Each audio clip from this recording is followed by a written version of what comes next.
Hello, party people. How are you, Ariel? How's it going, Marcus? I'm doing I'm great. absolute fantastic. I've had just some issues with my stupid Elgato microphone because it doesn't work with StreamYard. I can't get it running with StreamYard. I don't know why. Anyway, that's different story. Anyway, Well, different story.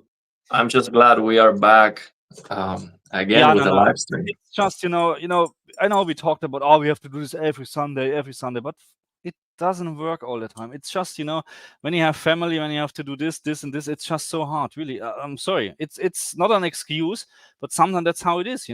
I can't. It's just 24 hours per day, and that's how it is.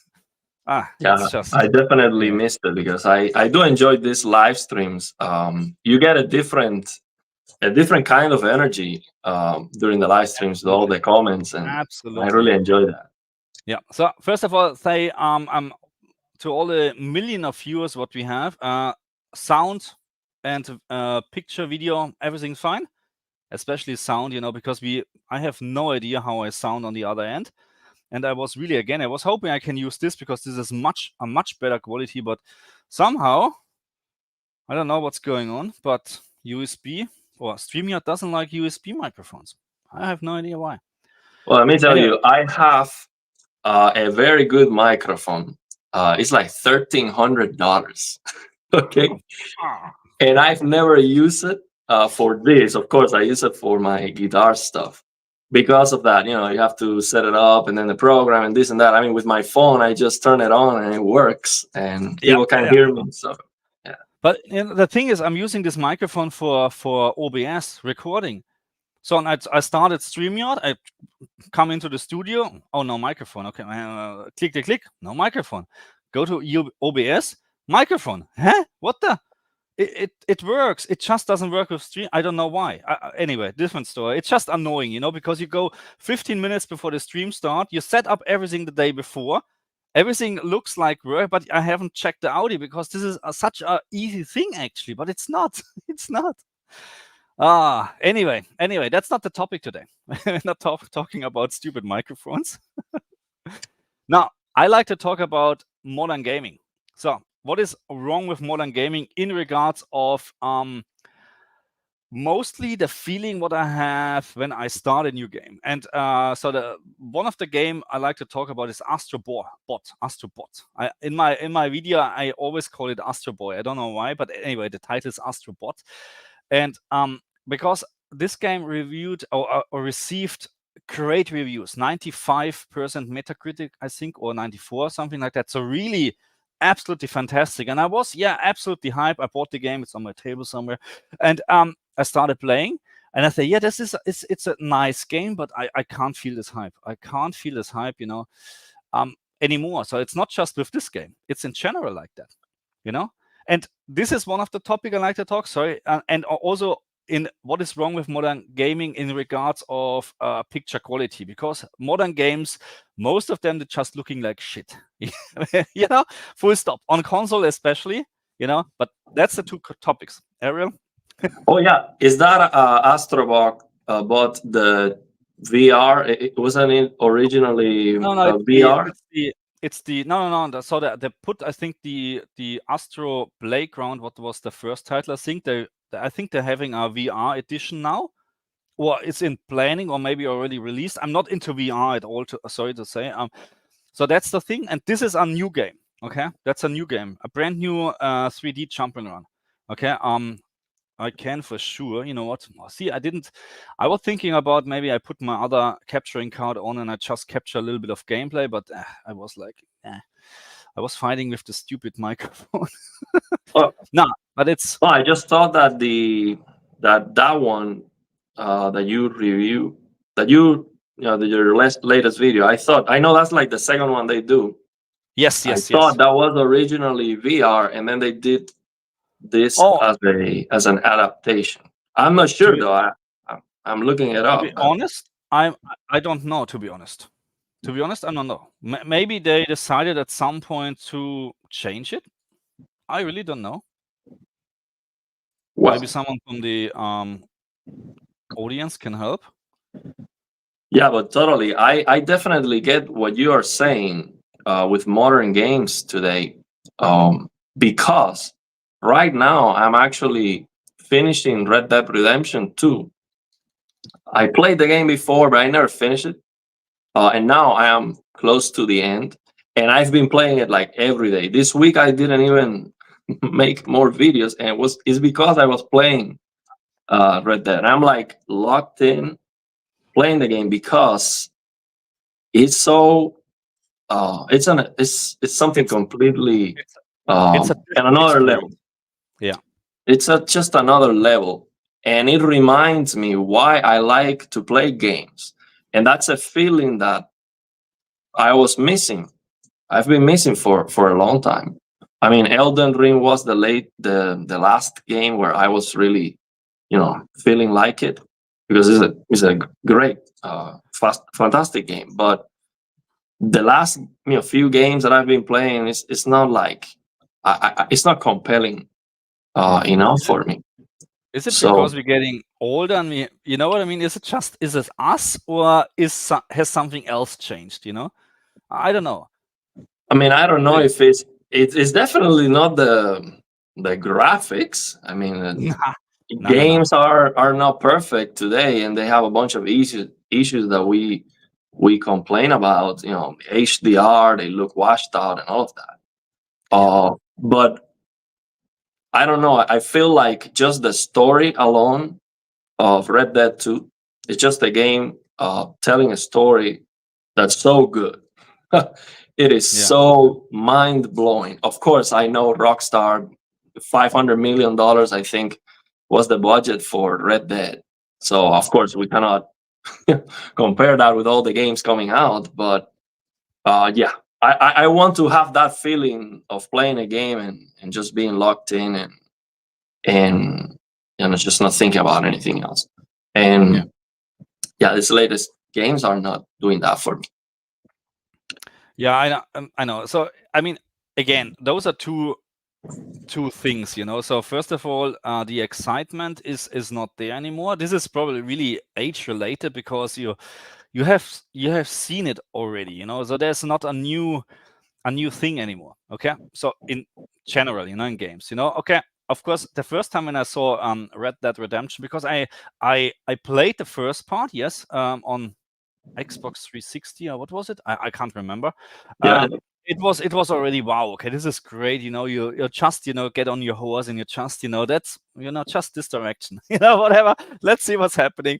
And then there's the second part. And you start in the snowstorm and whatever, and you see the details that you ride actually with your horse, and then wait a moment, is this horse are getting actually more snow? Yeah, there's more snow now on the bloody hell. This is the details in this game is just astounding. There's not a single other game which can compete in like that, with animation and quality of the soundtrack and talk. Is that there's even, I think that's the first time in a video game they have different loudness for character. The far you away, you can't hardly hear them anymore. You have to go closer again. Stuff like that. Very fine details, and this is what makes this game absolutely fantastic.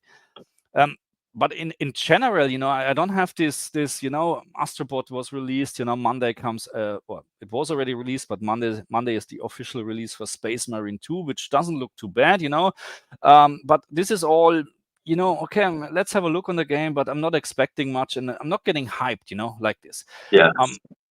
It's just, there's not I don't know, this year, I mean, Zelda is coming, yes, which looks great, but this is also, you have seen this already for sure. You know what I mean? It's sad somehow.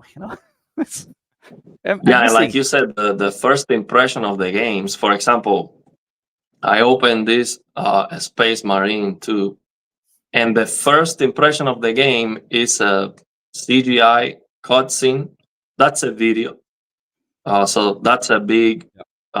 I mean, that's a no go in my opinion. Why are they still putting videos on the game? The videos look worse than the game because they are usually Yeah. low bit rate and they look bad. Just the video itself. The video has black bars Yeah. that look completely washed out Yeah. and pixelated. The black bars on the video look terribly bad. So it's just a very, very bad impression of the game. The game seems to be very fun. The gameplay is great, but I didn't like the color grading of the game. I cannot say that it has a black level race or it looks completely washed out, because it doesn't. And actually, I like the calibration settings that they have for SDR, but Okay. the colors look super desaturated. Everything looks off, in my opinion. Hey, what's up, KG? KG is Tech here with in the KG house. is here. If you don't know this guy, then check out his channel. He's doing a lot of TV testing and stuff like that and comparing. He's good. I like him. So what is he writing? I feel it modern games started to get worse and worse. There's too much onboarding and hand-holding. They treat gamers like they're stupid and can't figure out mechanics. Yeah, I mean, yeah, that's also a thing. Would you like to play the tutorial? No, I played million of games. I know how to, just let me start. You know what I mean? And what I hate is, what I really hate is, and that's why sometimes I can't play Japanese RPGs. Because you have an intro of 30 minutes or whatever, where you maybe press twice the X button during this time. So you're watching actually something. So if I like to play a game, I like to play a game, okay? Not watching, okay? So because then I go to the cinema. But yeah, now he's not wrong, So modern games, I mean, don't get me wrong, when I come home from work or whatever, I don't want to. So Elden Ring, for an example, is not a game for me. I have to admit, even I like the graphic, the setting is absolutely fantastic, and the bosses are looking wow, but it's just too hard for me, because I don't have the patience anymore to learn for hours, how to react to something. That's just me, Other people love it. I loved back then Demon Souls. I loved it. I loved it, and I smashed a controller because of this game on the wall, because but I still continue playing. But yeah, it's. Yeah, but what KG was saying, hand holding. That's Elden Ring is like all the opposite of hand holding. The game doesn't tell you where to go. Barely tells you what to do. And yeah, the majority of games today, they are either linear, so you just go forward, or they have a mini map and they tell you like, go here and do this. For example, I don't know why more games don't copy Red Dead Redemption 2 in this regard, because Red Dead has a map, and you can open it, you see where the objective is and all of that. But first of all, you can get rid of it on the fly. Something as simple as that. I don't like to be playing the game with a mini map all the time there, especially. But there's a lot of games where it's like mandatory. If you don't have the mini map, you cannot even play the thing. But just find creative ways to send you where you need to go. Like Ghost of Tsushima, you have the wind, just directing you where to go. That's still telling you go here, but it's something different than just following a GPS. It seems like you're driving to go to work or something. You have a GPS, go here, turn right, turn left. It doesn't feel.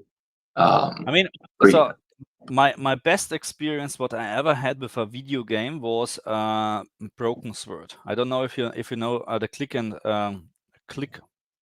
What's the click and point adventure? Click and point adventure. Broken Sword. And so that was the first part, and it was on PlayStation 1. So, and this was with controller or whatever, but it's a click and point. And I started playing this game, and the music, the sound, the story, and all the stuff what happened, it was just wow, fascinating, absolutely. And I played this game it without any hints and whatsoever, and I finished it, and it was just a magic experience back then. Now when I think they have 6 parts now, or five or whatever. If I try part number 5, which I have on Steam, you start the game, do a little bit, and I don't know why is it not the same feeling.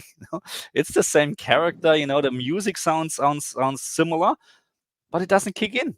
I don't understand it. Check that one out.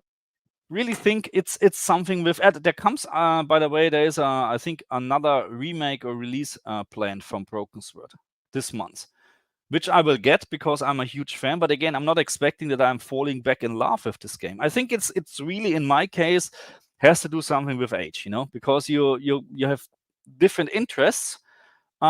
You must have different interests because now you have a family, since years already a family. But that's probably the thing. You come home from work, you're okay. Let's play something. Oh shit, I'm tired. No, for me, I mean, definitely for me, getting a driver's license and driving definitely killed racing games for me. I mean, It's not how I played it. yeah, from me getting old, I think that's the only thing that really changed. Is, I mean, there's no way you can get that driving experience that when you're actually driving. So that kills the racing games for me. So the games need to do a lot more than just race the car. But aside from that, I think I still enjoy most of the same things. So I don't think it's because I'm getting older then the games now suck or something. Yeah, I mean, yeah. I mean, and the next thing is, of course, the visual quality. So not graphics, visual quality, or picture quality, or whatever you want to call it. It's just terrible. It's the same with Wukong and Star Wars Outlaws. It's terrible on the console, to be honest. It's just it's a blurry mess. I have really the feeling so what I like, so I get it. So when Wukong is as a game, you stand still, you look at the environment and whatever, and say, oh, this is really great details. I have here a little bit of leaf and stuff. Yeah, absolutely, I understand this. There are tons of details, but as soon you move, you can't see shit anymore because it's just blurry mess. So Astrobot, on the other hand, it's very simple. There's not much details, very easy textures, but it's an absolutely clean game. You move around, there's no aliasing, there's no shimmering, it's absolutely clean. And I prefer this over Wukong any day, full stop. Because you can see the stuff, at least. So Wukong, you have to have a proper PC, and even my 4080 is not good enough to have really all the details and whatsoever in a good frame rate. But even then, it looks washed out. You talked about this in one of your videos. You know what I mean? Yeah, I mean, people sometimes might think that I'm complaining because the game looks blurry in motion or something. It's because I am picky. So the matter is not that I am picky. Oh, I cannot play games if they are not like 8K or something. Because I used to play games on a very low end PC and a 720p office monitor that looked terrible. That's what I had. So I can definitely, play games that look ugly. But the thing is, it's bothersome. Like when if you move, everything looks blurry, or it bothers you to the point where it's not a nice experience to play the game. That's when it becomes a problem. It's like an accessibility thing. That's bothersome. KG is running Elden Ring was brilliant because you can't play it at your you can play it at your own pace and you get rewarded for exploring. If you explore, you get easier bosses and enemies, but if you go main path, you face hard bosses only.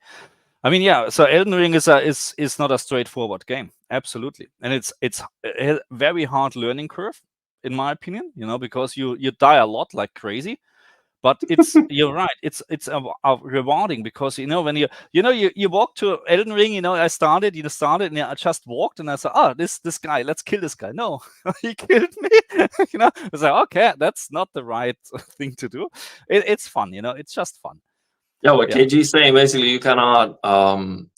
You wanna play the game. You don't wanna be running past enemies and going to the main boss, because that's gonna catch up to you. You wanna learn. You wanna beat everything. You wanna take it slowly. Really beat the game.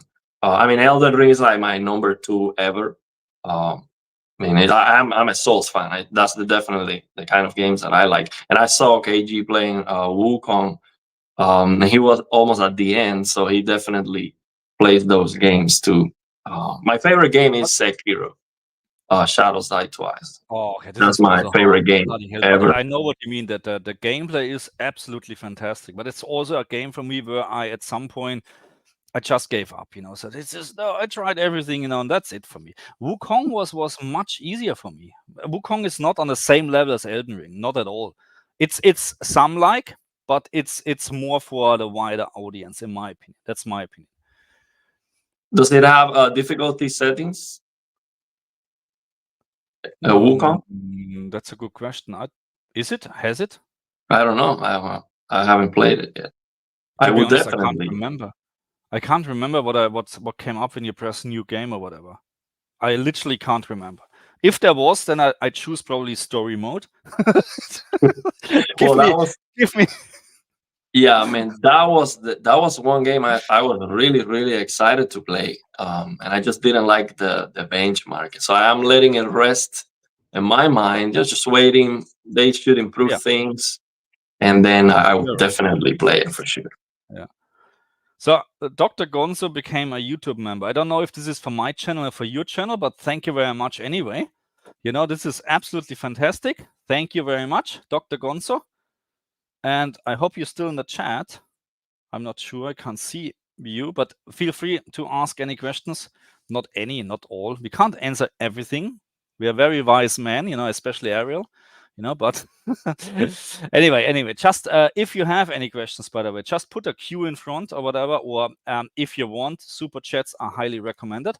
But if you have questions, put a Q in the comments, in front of the comments, because it's so much easier for us to see them. But again, thank you very much, Dr. Gonzo. I'm just going to the comments because there are for sure a couple of comments we missed so far. Like this one here. Robert Alexanderson. Why do you think so many games have black level rays? I don't the devs understand how it works, or is it creators' intent? Both, probably. Both. Some of them don't understand, and then it's creators' intent. For Astrobot, it's for sure creators' intent, because the game can clearly output 0 nits during certain situations, especially when you die or whatever, you know, and stuff like that. So there's no elevated black levels. It's just this Starfield look. You know what I mean? I don't know why. It doesn't look bad, but it doesn't. You start playing this game and you clearly. So I mean that's me, because experience, and for Ariel probably the same. You start a game and say, no, that's not right. That's not right. It doesn't look. It's washed out. Full stop. You know. I watched your video. Yeah. And the signal was like at the top. Like yeah. So but you can see that as soon there's text on the screen or whatever, you can see the minutes is 0. That means the game actually is not. It's not like elevating everything. It's just, you know, the signal is 0, and then they decided not to do anything, and then here we start with the signal.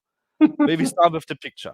So this is I don't understand this. It just looks off, and I get so many comments actually in my videos, and I was so not nice comments. So you know what I mean. But they're asking, what do you expect?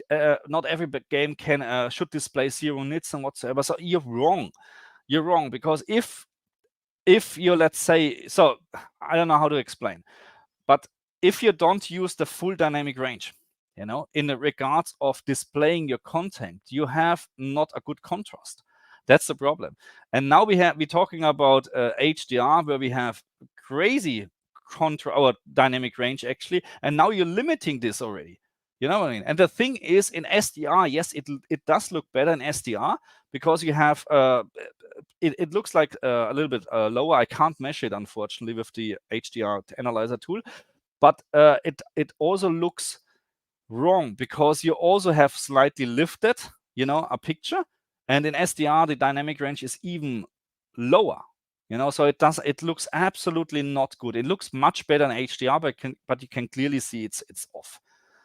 And yeah, for me, when you see the SDR picture looking completely different, then that's not the creator's intent on HDR. It's something that went wrong with it. I don't know why or what, but there is something wrong with the gamma. Something has to be wrong.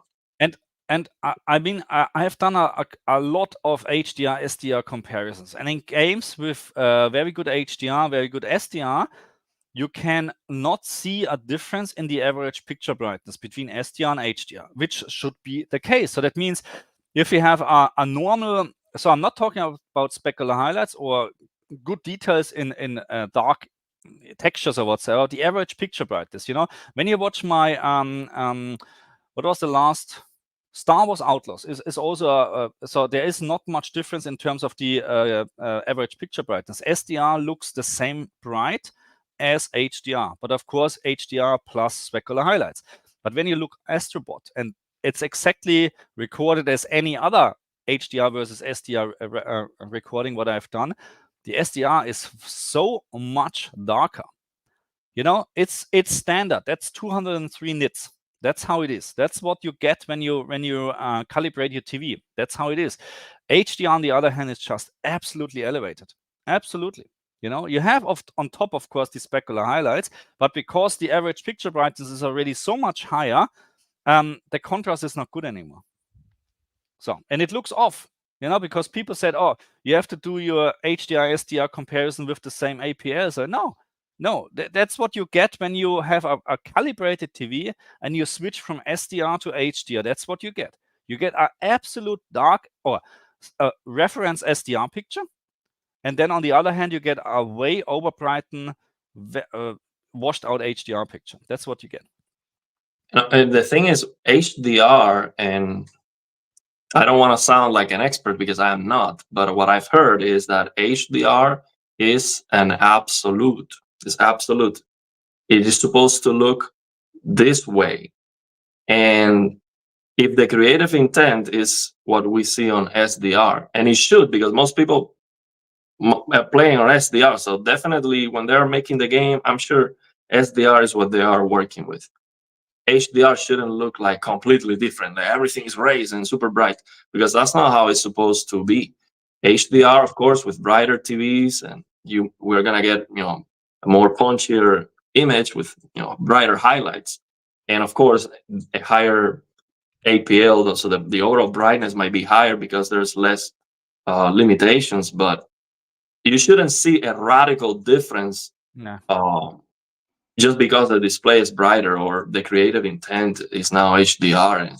It shouldn't be completely different. It should be similar to the SDR, just a little bit more colorful with those highlights and more details. Just better. Contrast-wise, it should be a complete different story. But again, in the regards of the average picture brightness, it should be very similar. Very, very similar, yeah. SDR, HDR. So, anyway, so we have a super chat. Thank you very much. Let me display this. Why I can't display this? Yeah, I was gonna ask you. I was trying to highlight some comments and I click on them and it's not. No, I can highlight comments, as you can see here. Okay. But I can't highlight this super chat from Vote Natural Citizen Crusader. I'm clicking. Hey, why? What the hell? Maybe here. Oh, here. So why? Oh my God, StreamYard.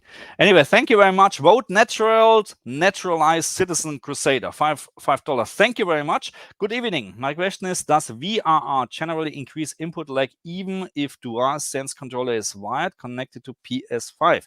So if this is off topic. No, that's not off topic. Off topic. All good.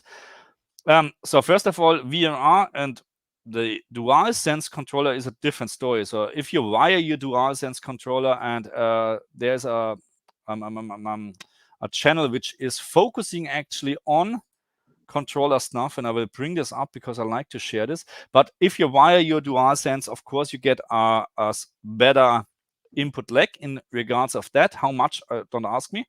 But VRR and DualSense wiring has nothing to do. That's a complete different story.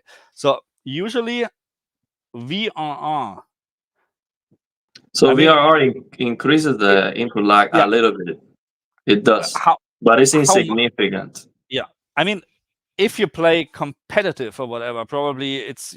I mean, if you play competitive, you always don't use VRR, you don't use VSync, you don't use this, and you have 580,000 frames, because that's how you get the best input lag, or in general. But yes, it depends on, of course, of your TV and of course what the frame rate is, because the higher the frame rate, the lower the input lag, I would say, in general. But but I don't think you will notice this. No.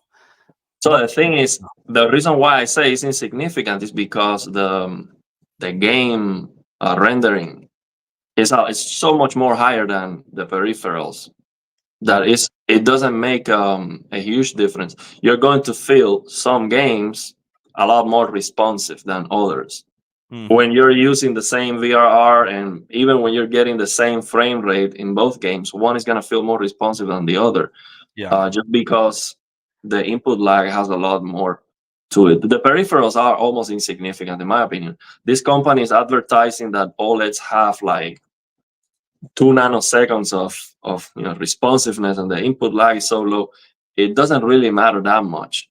Maybe if you are like a hyper competitive player, maybe you can feel that difference if you are a professional trying to win games or something like that. But yeah, I don't think it really matters at all. so why can't I share this thing? Okay. So anyway, so I put in the comment section this YouTube channel, Daniel ZH. Oh yeah, I've seen some of his videos. So Yeah, he he's is very good focusing with the actually peripherals on, and yeah. So he's focusing on the controller. So lately on controller setup and stuff like that, and he's doing a great job. And if you're interested in stuff like that, then that's the channel to go. To be honest, yeah.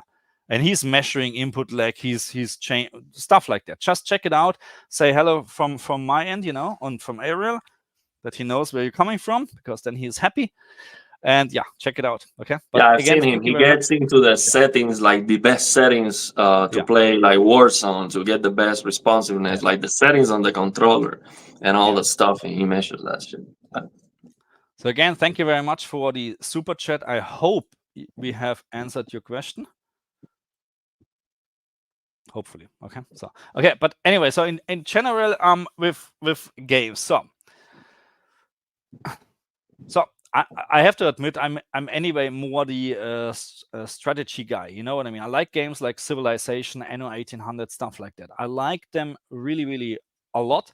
I played the beta version from Call of Duty Black Ops 6. Shit, I forgot. Then the new Call of Duty, which comes out, where the I think beta weekend is now, and I will do a very quick video about HDR, but it's actually more or less flawless, you know, in this game, as many other Call of Duty games, by the way. They just have no problems with HDR at all. And I played this game, and I was actually, because the gameplay was it is addictive actually, you know, because it's so fast. I really enjoyed, and I didn't notice it was already an hour that I played, you know. So this is actually where really I was not expecting much, because another Call of Duty, another, you know, it's over there. But this is really, wow. I was like, okay, cool. This is, you know, I need to look into this, you know. Maybe that's the new type of games what I need to play. I don't know. Nice. You know why? You know why I'm trying to hit the comments and it's not letting me highlight them? Did you set up your YouTube that you can actually have live chat replies and stuff like that? Yeah, I did. I did. Then well, we'll figure it out another day. But I'm reading the comments, just trying to highlight them. It's not working. So, okay. Yeah, I think it has to. I don't know if it's no. I can't, because it's working for me here on StreamYard, but maybe it's really a YouTube setting. I don't know. I don't know, to be honest. Let me just answer this here. Using black floor fixing games, where's the best place to lower old black point to 0? In darkest area, or looking at brightest point, or in brightest area in games? That's something for you to answer. So yeah, definitely look at the darkness. The problem is sometimes the game gets darker. So sometimes you start a game, it looks washed out, and then you lower the black floor, and suddenly you cannot see anything. That's not very common, but it happens. So you do have to play the game. You have to, of course, if you're on the darkness, I think you should get perfect blacks, but that might not be the final settings. So really, if you think about it, the ultimate final settings, you will have those once you finish the game. Yeah, and then you start. You can spend the whole game tweaking it. Yeah, but you're right. So the problem is really, you know, and that's why in a couple of games, so even you have some sort of a washed out picture look, I did not recommend to use any fine-tune dark area settings, for an example, because I saw during the cutscenes or whatever, the game is displaying perfect 0 black. It looks awesome, you know. So now, of course, when you go in and you decrease everything to get it right during the game or whatever, or certain moments, you crush everything in the other moments, which is terrible. So this is something what we call apparently creators intent. I don't know who are the creators are, because I would like to talk to them, you know, because I can't understand it, you know. Have you seen my Resident Evil video with the Yeah, black level where you go into this bloody room, 0 nits, you walk out, yeah. it's like, what I the think it's the fuck? smoke. Yeah, Uh, but can you not do this in a different way? oh, That you absolutely.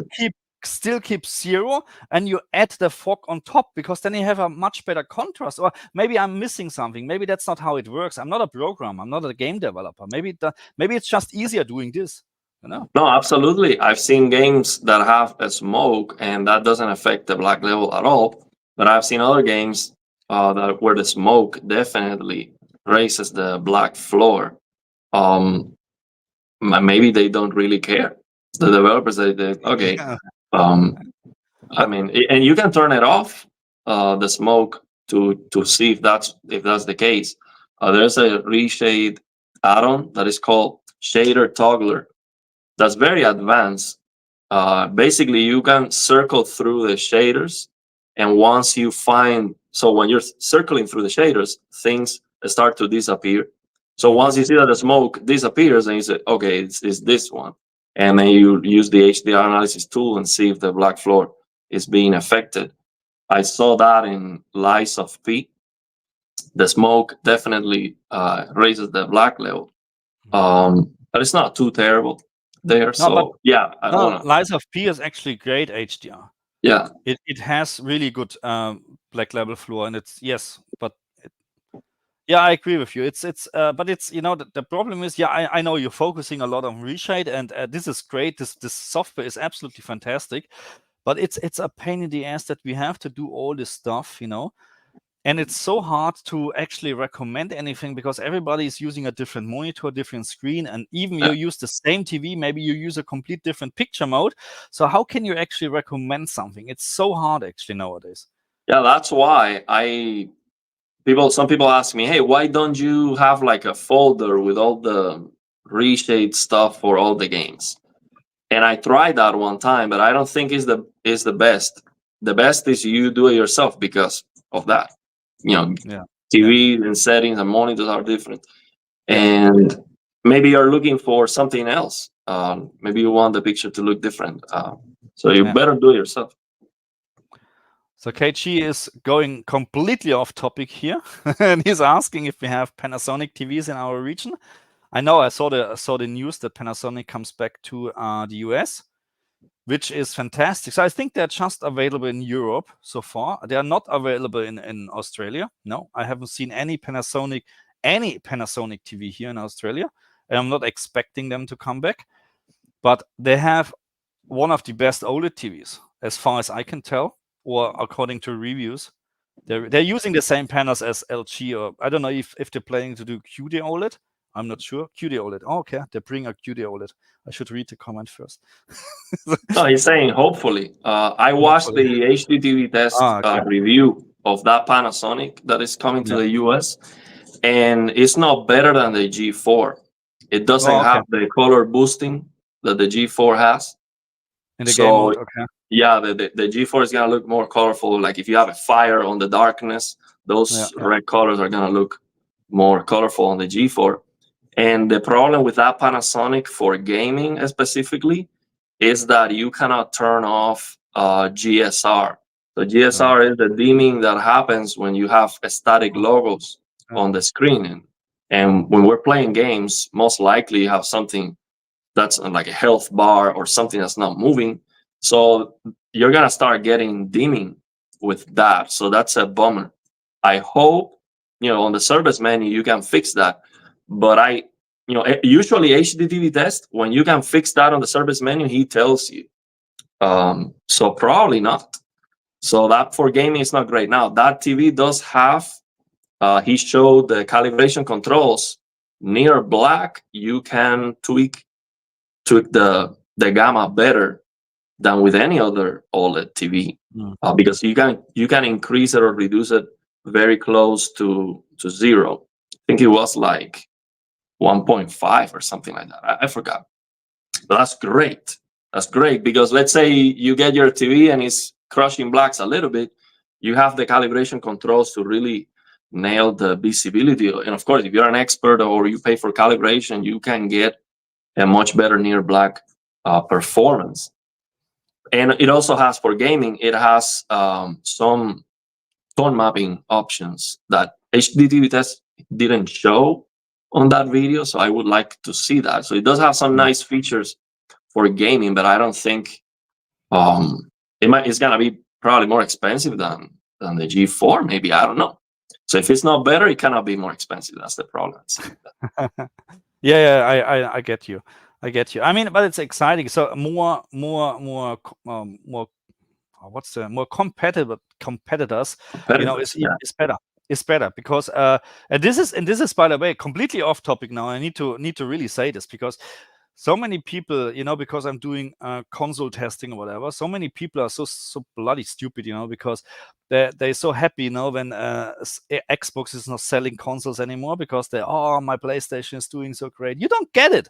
You know, if Xbox disappears, there's no competitor for Sony anymore. We're getting shit hardware, we're getting shit games, we're getting everything shit. Okay, so competitor is good. Okay, so full stop. It's with everything, you know. If you just have one car manufacturer, you're not getting a great car. You're getting shit, and you pay twice.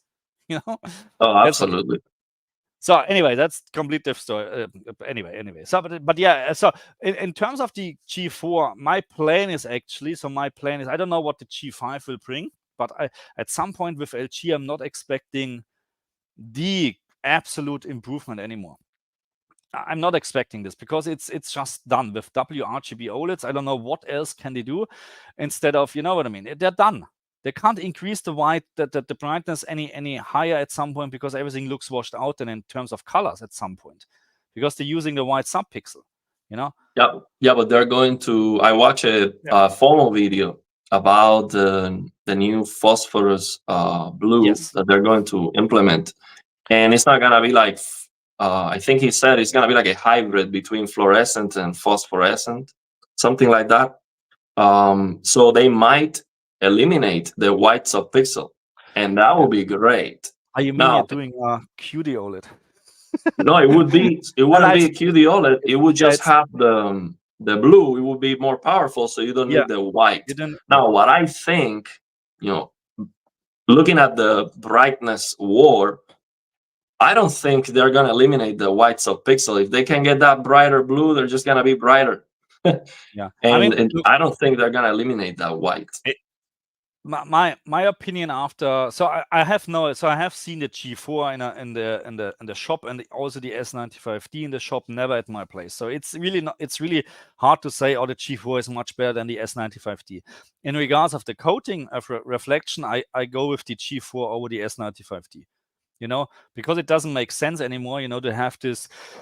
I don't get it. You know, the S95C, what I have is the middle between LG and the S95C D at the moment. You know, it has this slightly raised black when you have lights on. Yes, but it's not like the S95D. But what I have to say, you know, I play when I like to play games, I always play on the S95D because it is just much better than my LG G2.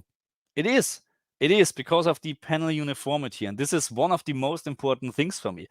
You play a game like Astrobot, which has very unique or simple colors in the background. You know, there's not much different. You just have a blue background, let's say, and you strafe around. On the G2, you can see that the panel is not uniform, not perfect. The S95C is perfect. You can't see any issue. You know, you need to look very, very close to see a problem. That's why I would go with the S95C all the time over probably the G4. But in general, I think for most of the people, the G4 is probably the better choice. Probably with all the features, if they like to use those features, of course. It's hard to tell. So maybe I'm going to buy a G4 by end of the year if the price is okay, but I'm not sure if it's a big improvement over my S95C. I don't think I'm telling you, what I am really excited about is those 3D TVs, glassless 3D TVs coming from TCL, and they're going to have an 8K through RGB. 8K. Yeah, 8K through RGB. So it's gonna be inkjet printed OLEDs. The color saturation is gonna be great. The coating is gonna be like a cell phone, super black, super glossy, great. And glassless 3D. I think that's the TV to get. We just have to wait for it and see how much it costs. Yeah, I'm not. Yeah, to be honest, I mean, it looks. I don't know if. I mean, look, if it's glassless, yeah, that's a complete different story. Because I started with the Panasonic plasma TVs, you know, where you had this 3D with the glasses, the active glasses, and it was wow but you can't watch long because of the flickering or whatever. It was not nice, you know. It was like, okay, this is 3D, but it's not perfect. Glassless, if you have this on board like HDR or something like that, complete different story. They can change everything. Exactly. And it's not gonna be, and you're gonna be able to apply that to everything with the processing, most likely. So you're gonna play games looking like 3D. And by the way, I tried the 3D with passive glasses with that Sony TV that I check out, and I didn't get tired of it. So it was not like, oh, I'm getting sick of this 3D thing. You do have to watch everything dead center. So if you move a little bit up or down, things start to get messed. But yeah, I do enjoy 3D a lot. And actually, I still have to check out. I receive a prototype with some 3D glasses and a software for the PC that allows you to watch all movie content on 3D using a specific player. There's a player that uses AI to simulate the 3D, and these glasses are being synchronized to the TV using a device with a software. So basically, I have these 3D glasses that work, and they are calibrated for my LG C1, and I can watch movies and stuff. I haven't done a video because I haven't had time to test it. It's not easy to set up. And because it doesn't work for games, honestly, I haven't been too, excited to try it because I actually don't have any movies or anything here to watch. But it's pretty cool. And the creator told me that he's actually working and trying to make it work for games, but there are some things that he doesn't have the power to do. But pretty cool. So I'm a big 3D fan. So yeah. KG wrote, without competition, you're going to get more games like Concord from Sony. This one, yeah. This is so, yeah. I don't know what to say. This is. I think this is the worst game release ever. And of course, shutting down the servers already. I think on Friday they shut it down the servers. Correct? Yeah, I think so. It's just absolutely. This is fun. This is absolutely fun. But sorry to say this. People like the game. Some people, the 20 people that played the game, it's crazy. It's crazy. How can you fail like that? Bloody hell. But anyway. Yeah, PlayStation 5 Pro is coming soon. Yeah, let's see. This is exciting actually, but on the other, let's see what this brings and how much it is. Yeah, you know what? Yeah. I'm probably gonna buy a PS5 Pro for a friend's kids, and they live close, so I will be making some videos if that happens. So hopefully that happens soon, and hopefully I can get one because once that comes out, it's gonna be like probably. You think the scalper doing the same as you don't think they learned the lesson? Some of them lost a lot of money. Well, yeah, I will. I'm not gonna pay scalper price or anything like that. So if I cannot get one, no, me neither. And this is just because no, you should not support this. On the other hand, of course, you would like to make content on the very first day, but that's how it is. You know what I mean? I'm not going to pay 1,000 Australian dollars just to get this. 5 days early or whatever. If I have to, how much it's gonna be? The price is already. I don't know.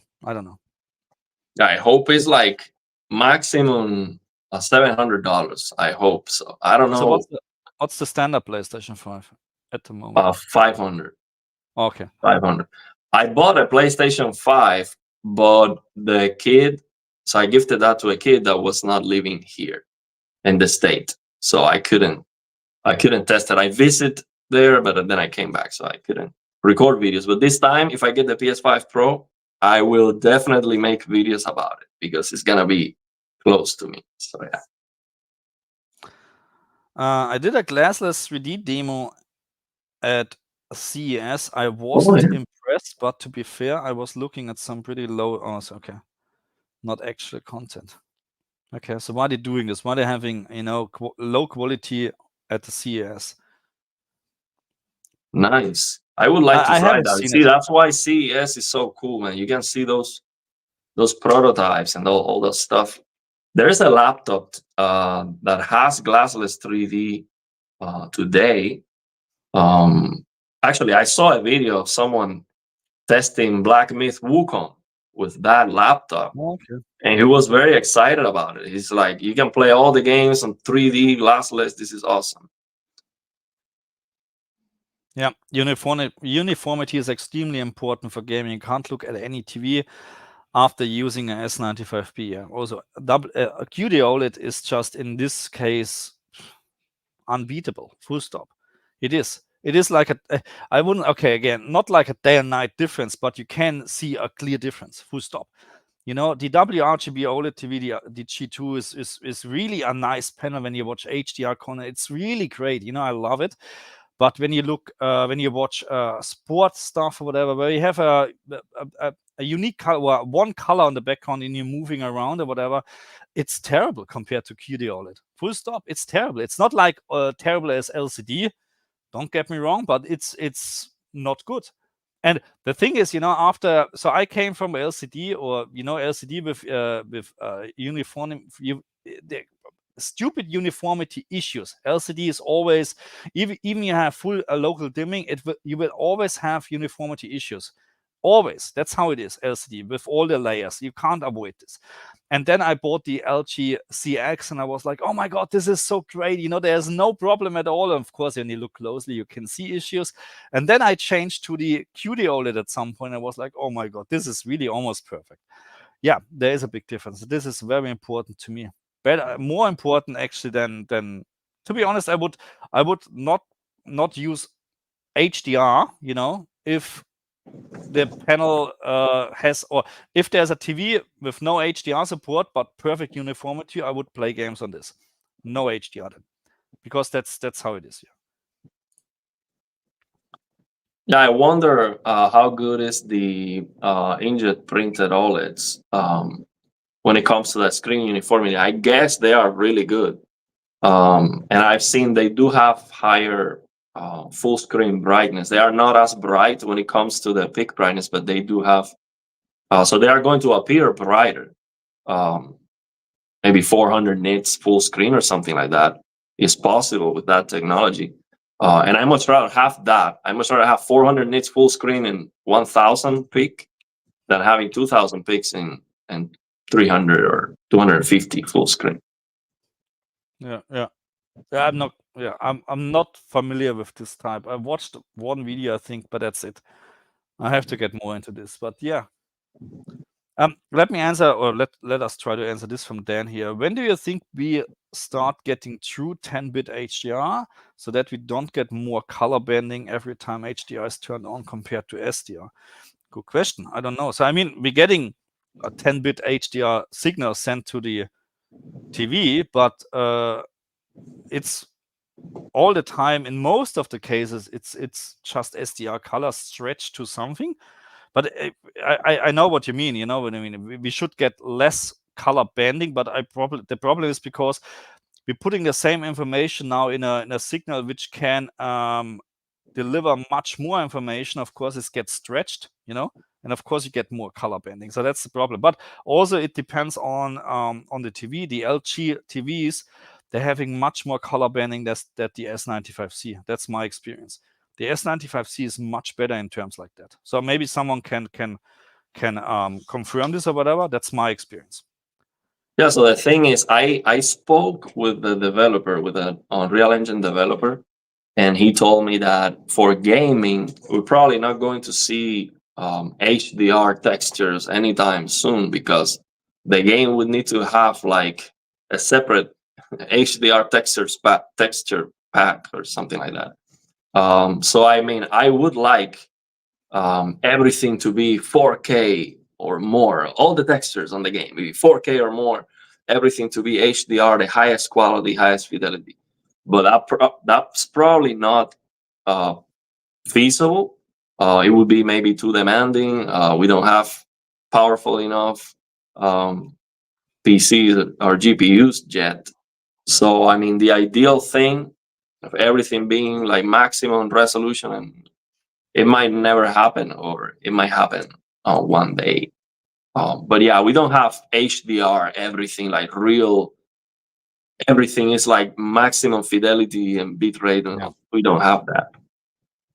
No, not at this moment. No. It's most of the time it's really just they mastering this in SDR, and then I have the feeling sometimes just pressing a button, now it's HDR, and that's how it looks sometimes.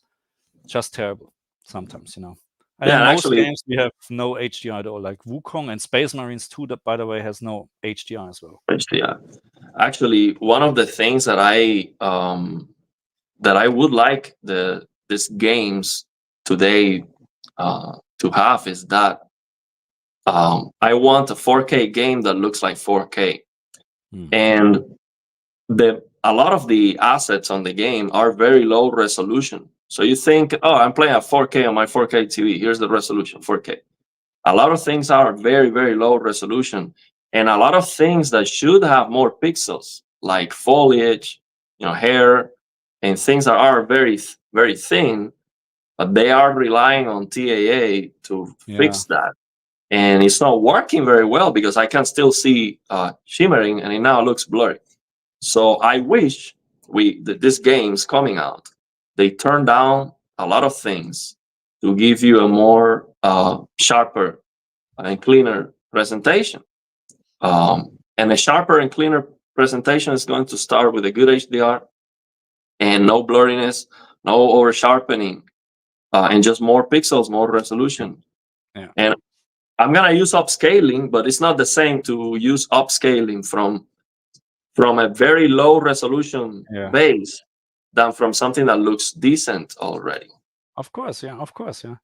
And that's the whole time when we're talking about, also I mean, we have seen it in Wukong, you showed it in one of the video, you zoomed in the background, and you compared this with Ghost of Tsushima, and you're absolutely right, Wukong is just a blurry mess.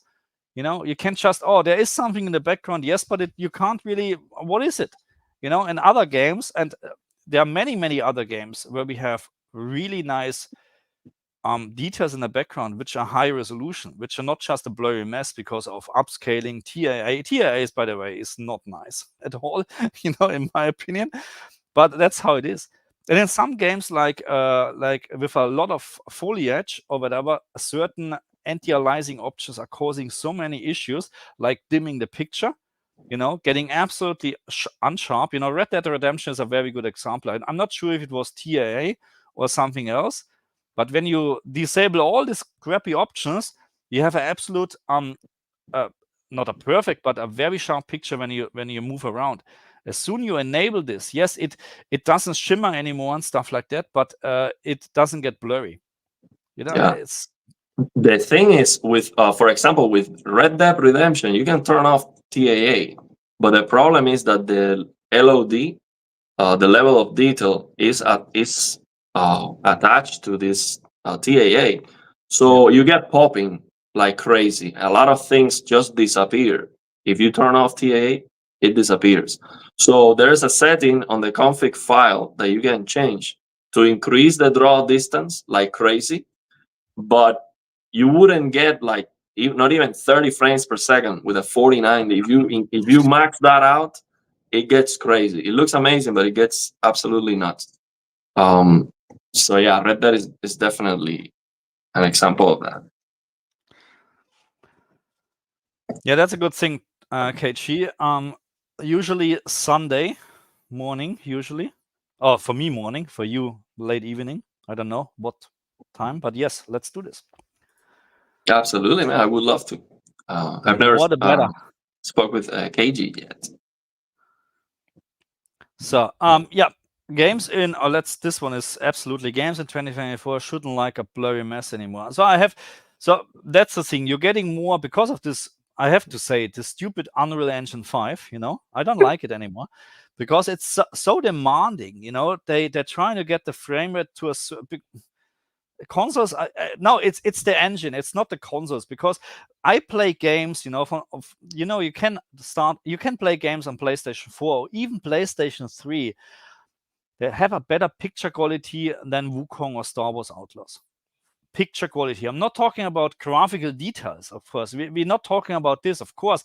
But that's the one of the problem, because we have now so many details in games. You know, every bloody leaf needs to be in a 3D animated whatever. You know what I mean? That's why there is no space for having a great frame rate without having, I don't know, you know, FSR 1.1 in use.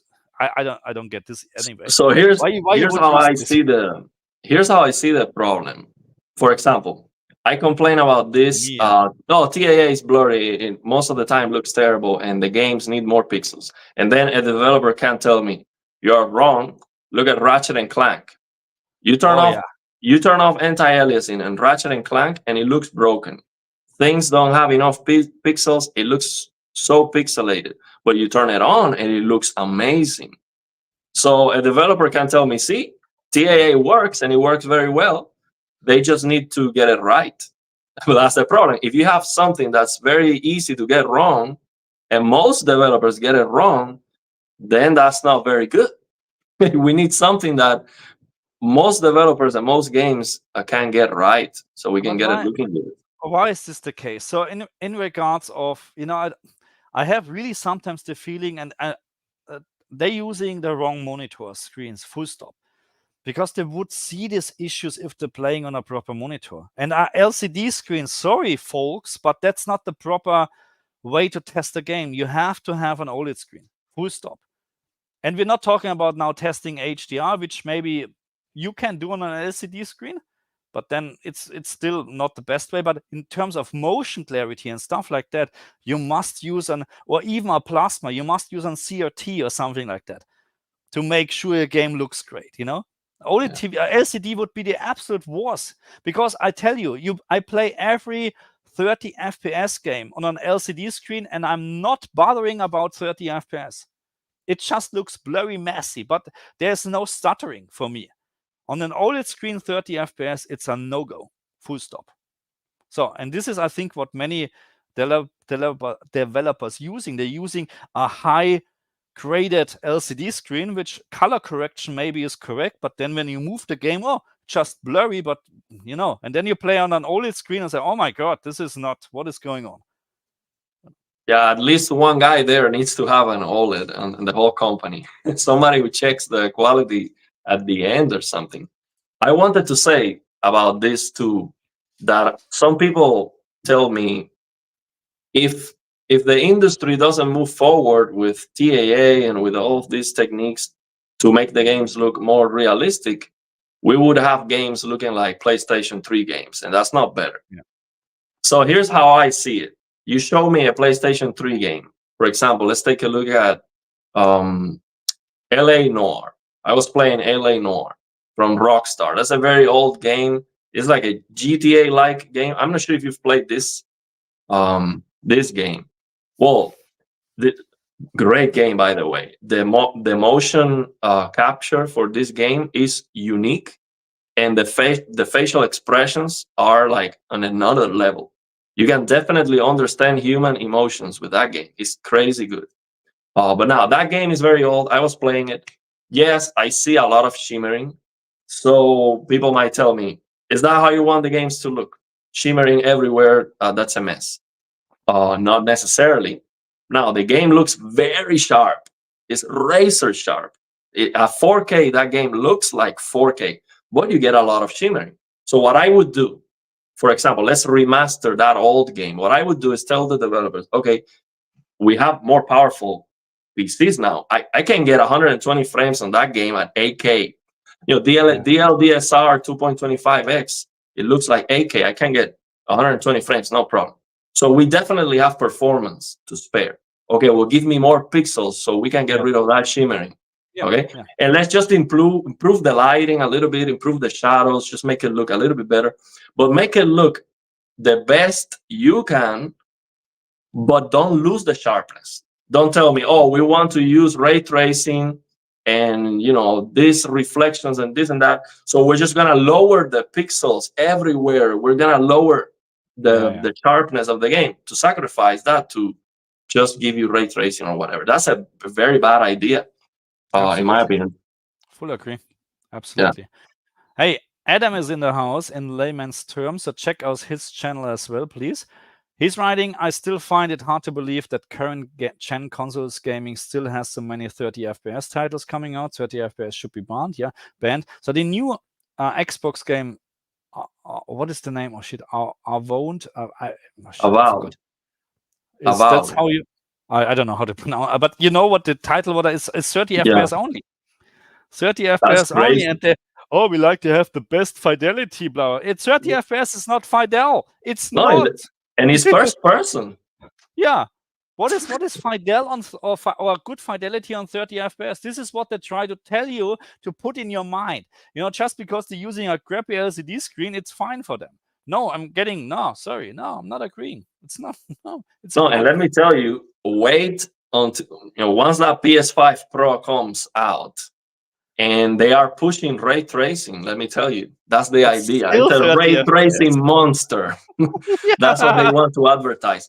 And I understand Sony, because how are they going to tell people this is so much better? Most people don't understand about higher FPS or resolution, but you can definitely market, the game is going to look better because it has ray tracing. So it's like a buzzword that might sell better. But expect, if they are trying to push even more, expect 30 FPS to be like the norm for every PS5 game. So if you're not playing on the Pro, you're getting 30 FPS, and that's not great. Just this one quickly. For example, my brother's TV only supports HDR full RGB 8-bit with dithering, so he doesn't need to worry and doesn't need a TV that uses HDR full RGB 10-bit. He's just playing games with it. I mean, RGB dithering is just emulating 10-bit. You know what I mean? That's because you need to have 10-bit to have HDR. That's how it works. You know what I mean? But it depends always. So I think he's still talking about color bending. It depends on. I have seen screens that have terrible color bending, and then you have the same source on a different screen, and it looks better, much better. So and I really think that's my honest belief. The LG TVs I have, the CX and the G2, are not good when it comes to color bending. Not at all.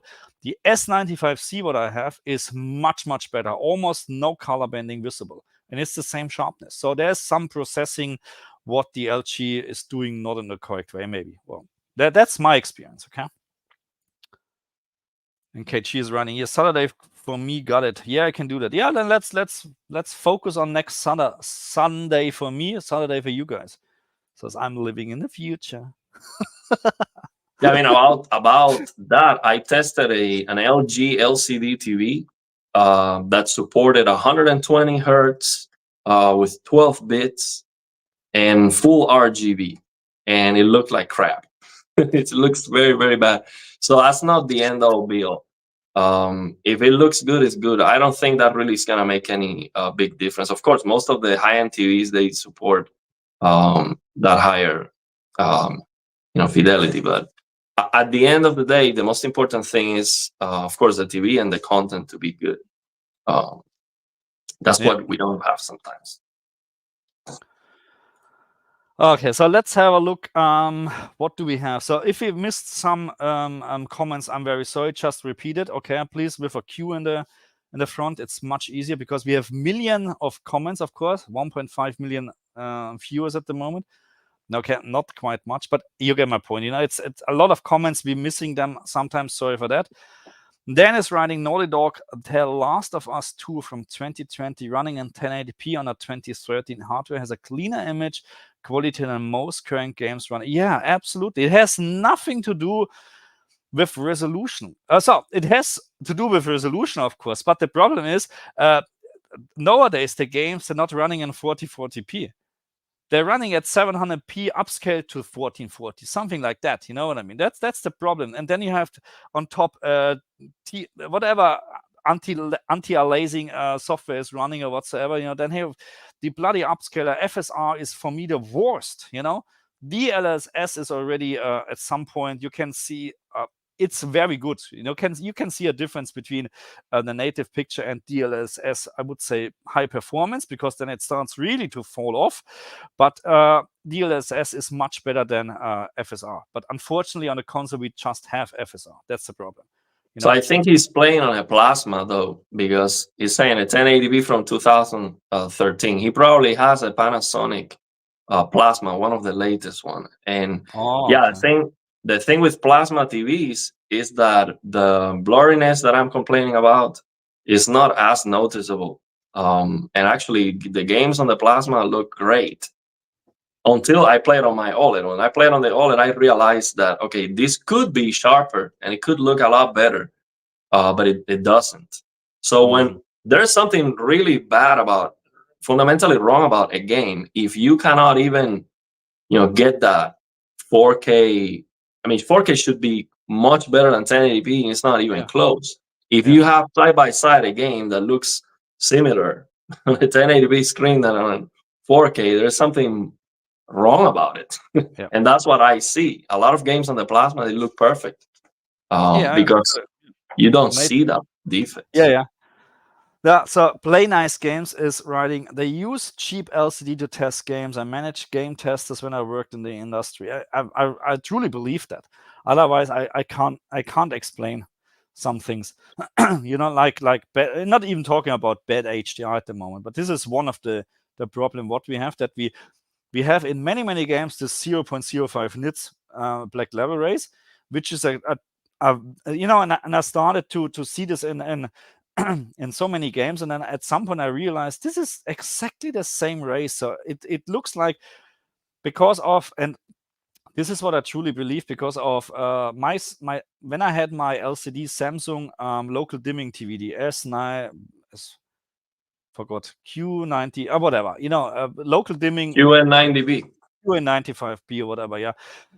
I saw that this game is struggling to display fine details in very dark areas.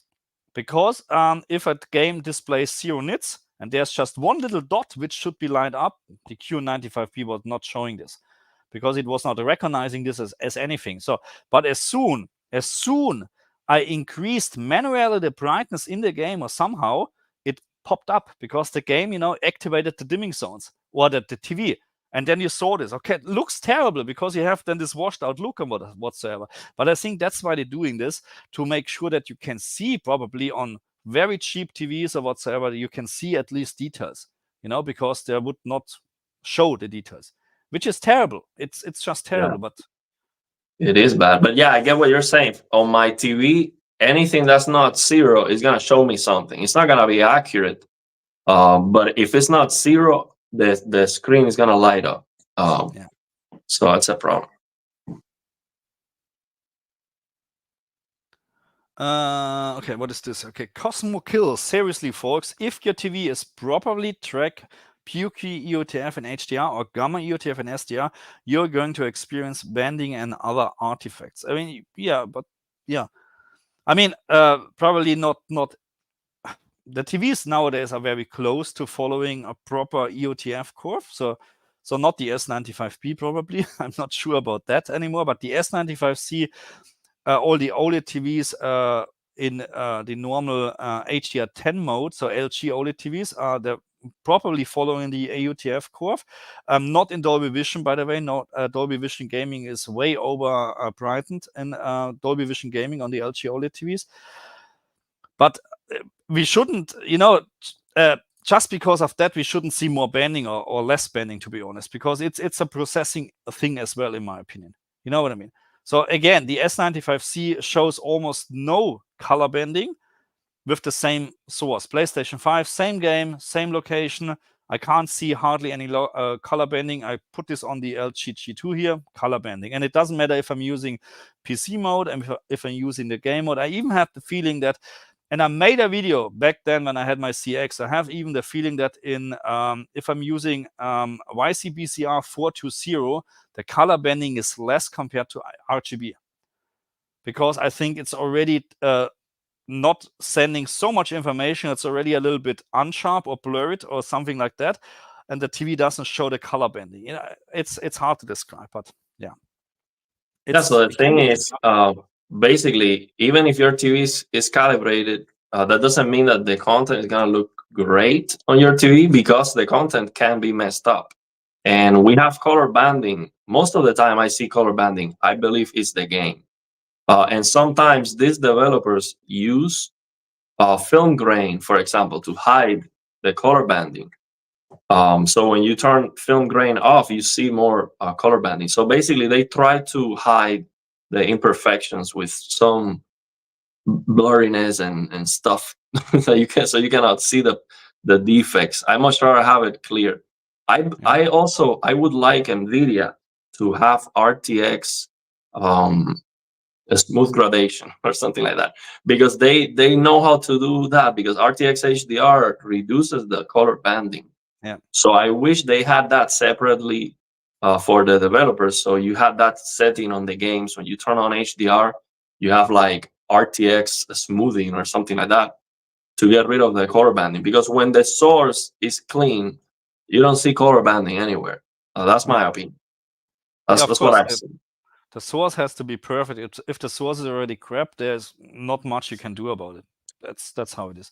And you make it worse, because all what you can do is unsharpen the picture, make it blurry or stuff like that. And there's not much. Play Nice Game is asking, have you thought about getting a Steam Deck? I mean, I was because I'm getting a lot of requests in regards of that, Steam Deck and HDR and stuff like that.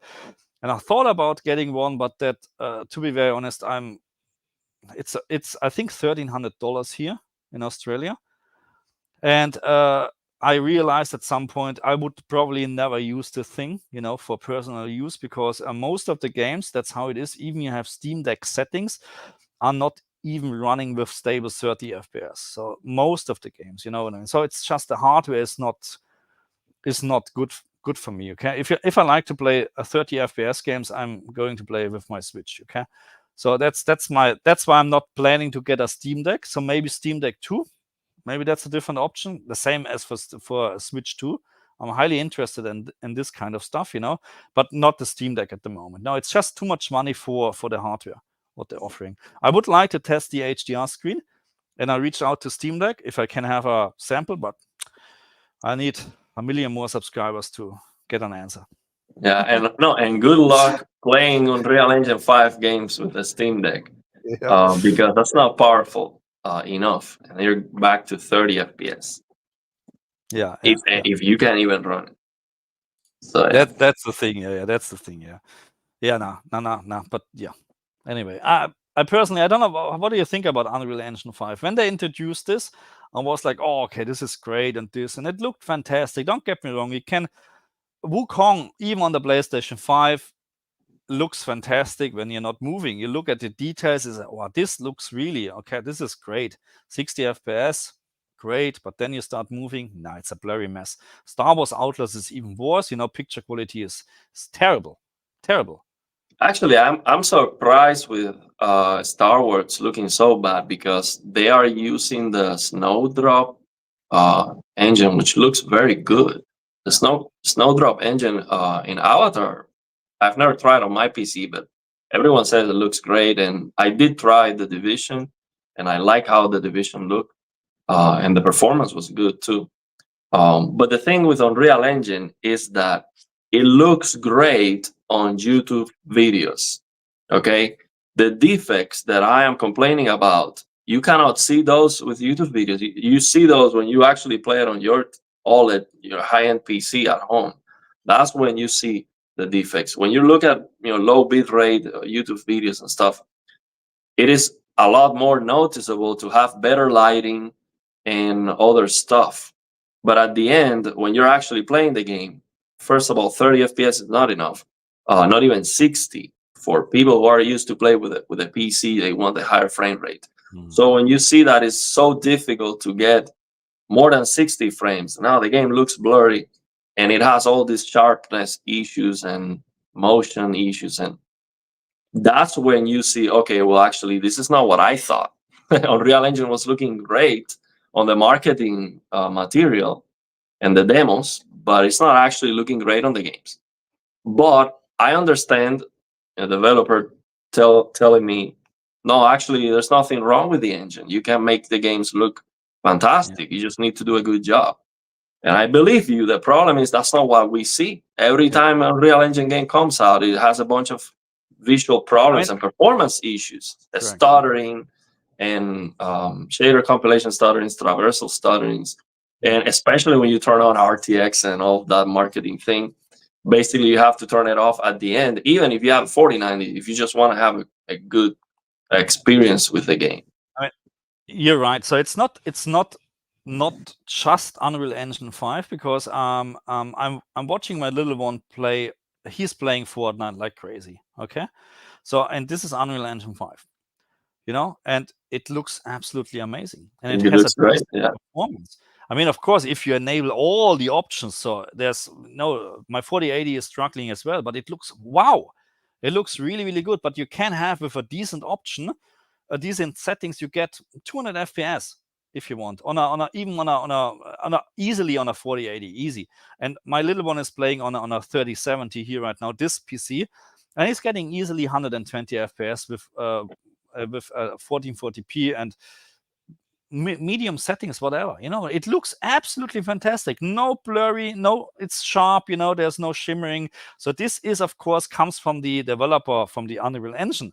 They know how to use it. So yes, it's not just the engine, it's also the developer using it in the wrong way, maybe. Yeah, I mean, if they cannot make Fortnite look good, I mean, that's their cash cow. I mean, that's the game that made Epic Games. That's probably most of the funding for Unreal Engine. I don't know. That has to look good. If it doesn't, I mean, how can they even convince developers to use that? But yeah. See you, KG. See you next time on the live stream. That would be great to have KG here. Okay, here we have a question from JMW001. I'm calibrating Baldur's Gate 3 and using HDR analysis with LGC1. I adjust peak brightness symbol to 800 and max nits display 963. Is that fine? Yeah, I mean, I don't get the questions. Yeah, so basically what he's saying is that he's realizing that the game slider is not actually working. It's not giving him what he wants. Like if you select 800, shouldn't it be 800? Yes, it should be 800. So I'll tell you what I do when I see that. I max out the in-game peak brightness, and then I do the tone mapping with reshade. Because if I cannot trust the calibration controls from the game, I don't want the game to do the tone mapping. I must try to have reshade. So you can use Lilium's HDR tone mapping. And then what you have to do, you max out the in-game peak brightness. Then you read with the HDR analysis tool, you read what is that actually. So then that's your maximum brightness. So that's the brightness of the content. You input that on the Lilium's HDR tone mapping shader, and then you input the target you want. You want 800. So if you see 4,500 on the game, for example, I don't know how much is Baldur's Gate, I forgot. And so you just enter 4,500 and then 800 for if that's what you're looking for HGIG. That's what I would do. I don't trust on the game sliders. If you select 800, it's 963.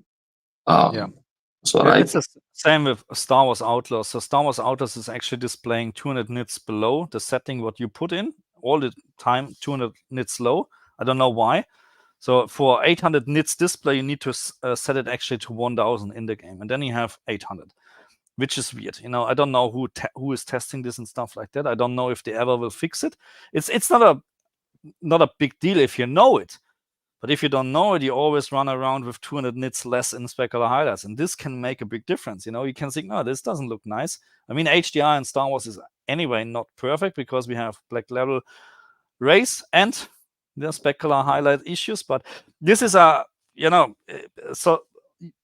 usually the HDR in-game settings or sliders are not that 100% accurate, to be honest. Sometimes they are just, and what I found is also, so I'm not quite sure if this is the case here in Baldur's Gate. I can't remember actually if there was any issue, and I would need to double check again. Okay, but what I also found in many games, we have the HDR Analyze tool gets slightly confused with TAA and aliasing stuff or whatever. Yeah. And it's actually showing much more max, but you have to focus on specular highlights and where it actually ends.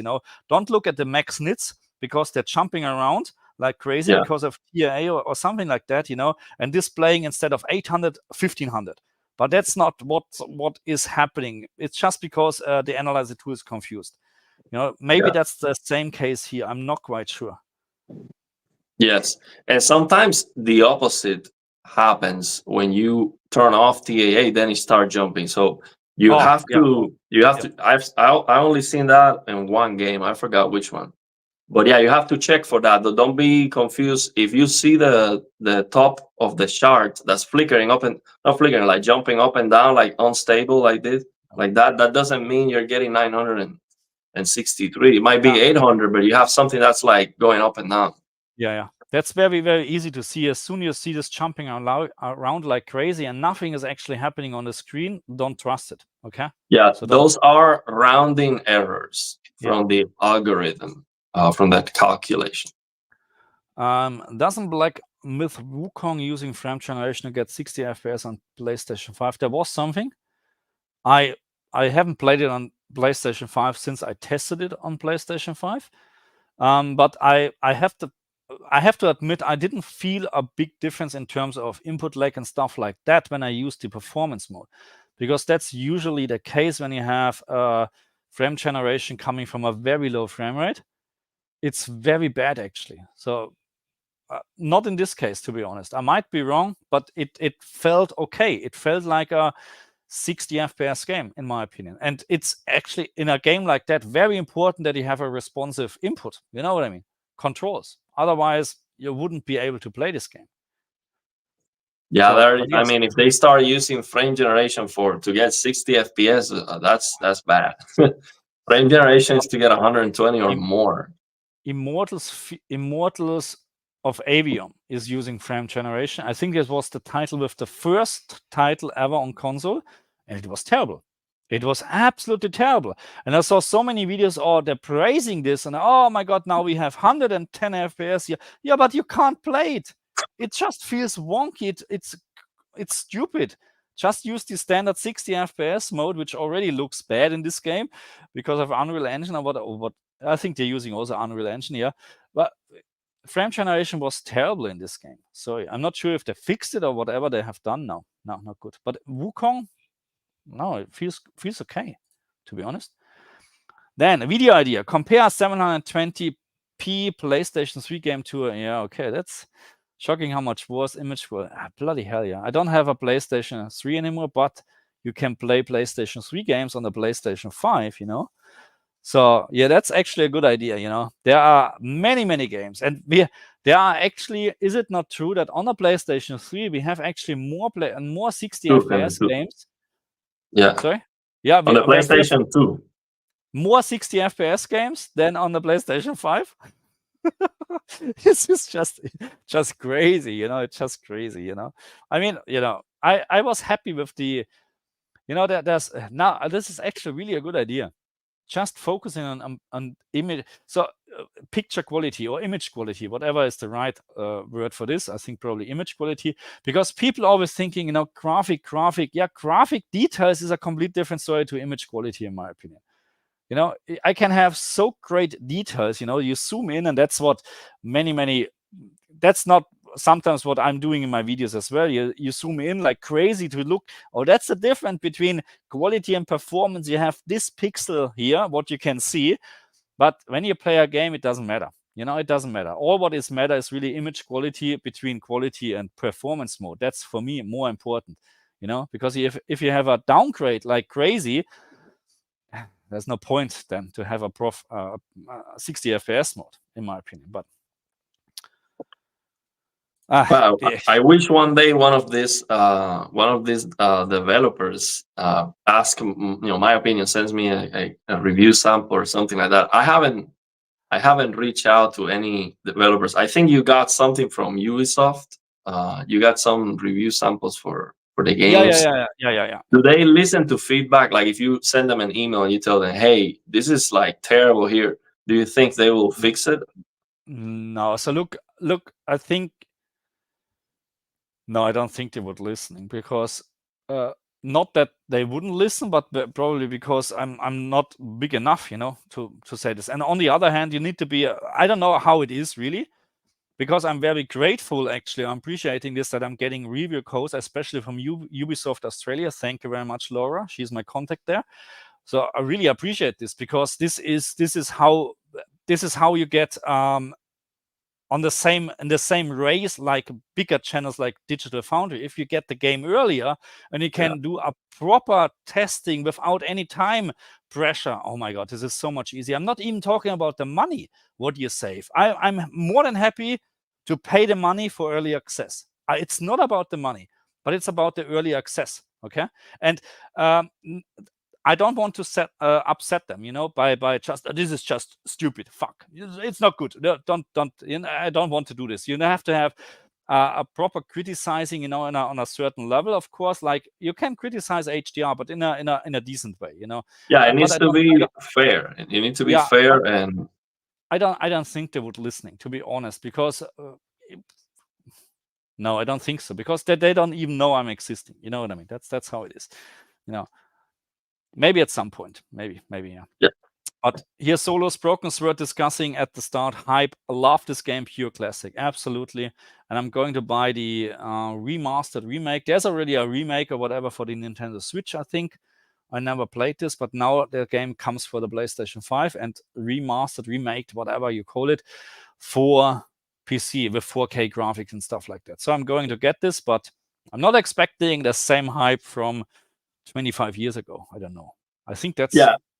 And when you play an old game like that you have great memories, now you're gonna realize that the game doesn't look like you remember it. Even if it's a remaster, you might remember it be looking better. I know. So really, that's what I played. Really, I mean, that's how it is. Really, yeah.